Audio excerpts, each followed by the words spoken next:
everybody. What an incredibly busy week, especially with the NDP and UCP both releasing their platforms. But now that we're at the halfway mark of the election, we're getting into the nitty-gritty of what all the parties across the spectrum's plans and priorities are. Kicking off my recap is the Alberta Liberals, who have come out with all sorts of healthcare strategies and their own ideas on how we can grow and diversify our battered economy. Leader David Kahn introduced a strategy that had some happy with his suggestion and others questioning his math. But what Kahn's proposing is to eliminate personal income tax for those earning up to $57,000 and for couples earning up to $114,000. Sounds great, right? But here's the catch. He would implement a PST. Now, before we all get our backs up over what is essentially a cuss word in Alberta, this plan could actually work. It would mean more money would stay here in our province when it comes to out-of-province workers. But again, I still don't see the Liberals making many gains in this election. Next up is the Alberta Party, who have officially changed their tune when it comes to the carbon tax, with leader Stephen Mandel calling it a slush fund that's only hurt families and small businesses. He also pointed out to the fact that we all know, well, maybe not all of us know, NDP, that there is no evidence that a carbon tax reduces emissions. But don't get too excited, because he'd keep the tax on heavy emitters and would not join the fight against the federal carbon tax. So you'd partially eliminate a tax that you call a slush fund, but then you just roll over and get hit with the Trudeau carbon tax?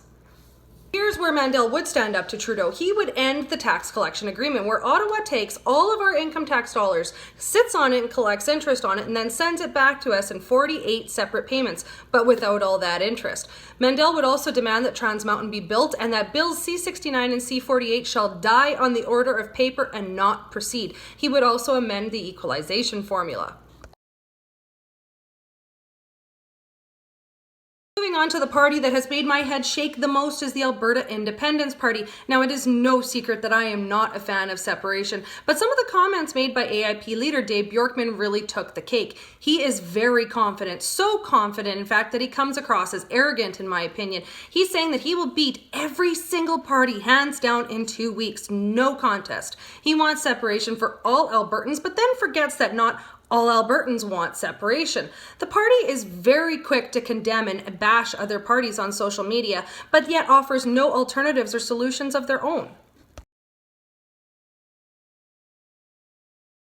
Derek Fildebrands' Freedom Conservative Party made some announcements of their own, but the main premise is declaring war on the nanny state, and that if you're not hurting anybody else, it's none of the government's bloody business.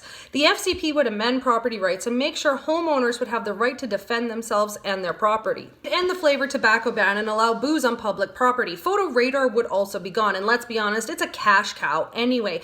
Now, when he ended his press conference, Derek Fildebrandt made it very clear how disgusted he was that he was not invited to tonight's debate. And let's be honest, he should actually be there.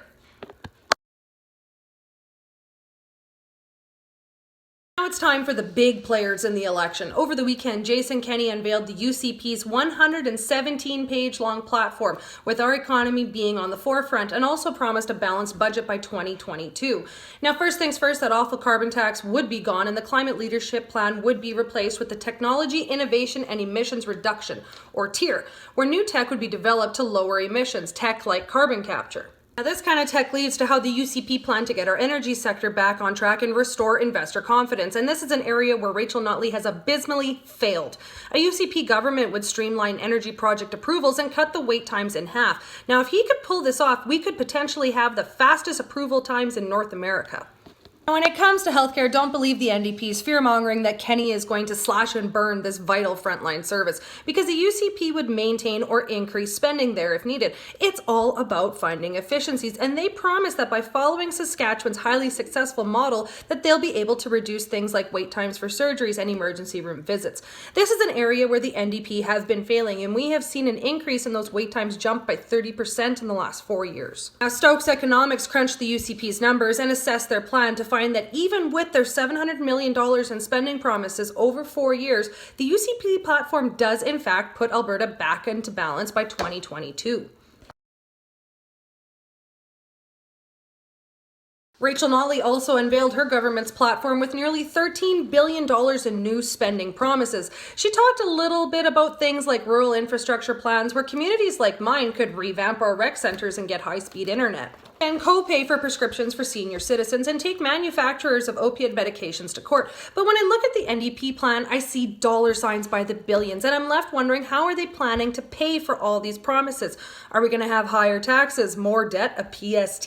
The NDP have never been clear on how they figure out their math, and they like to bring in nifty little surprises like carbon taxes later on. NDP still figure that even with all these spending promises, they could still balance the budget in a timely manner. The only thing is that to do what they need to do, they would need a 30% increase in government revenue, or an oil boom that would eclipse the boom that we had in the 80s. Rachel's main focus this past week has been Calgary, where she announced that she is now suddenly fighting for the city. Where was she when all those office towers were emptying out? Where was she when the city's unemployment rate hit 7.3%? Let me be clear, Rachel Notley does not love Calgary. She loves the votes within it and is only buttering up to the city because she's in the middle of an election. But rather than focusing on how the NDP could do better with another term, their main focus seems to be all about trading barbs and throwing insults at Jason Kenney. And it seems that his comments about the Trudeau-Notley alliance have really gotten under Rachel's skin. She's defending that alliance tooth and nail, saying that as Premier, it is her job to play nice with Trudeau.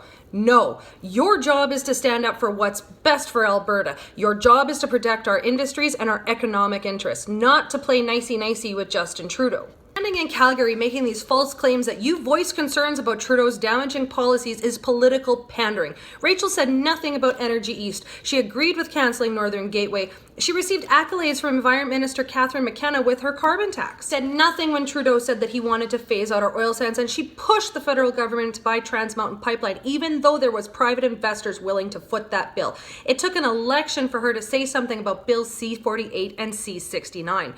That is not doing her job as Premier. That is allowing a federal government to make a bad situation in Alberta so much worse than it needs to be.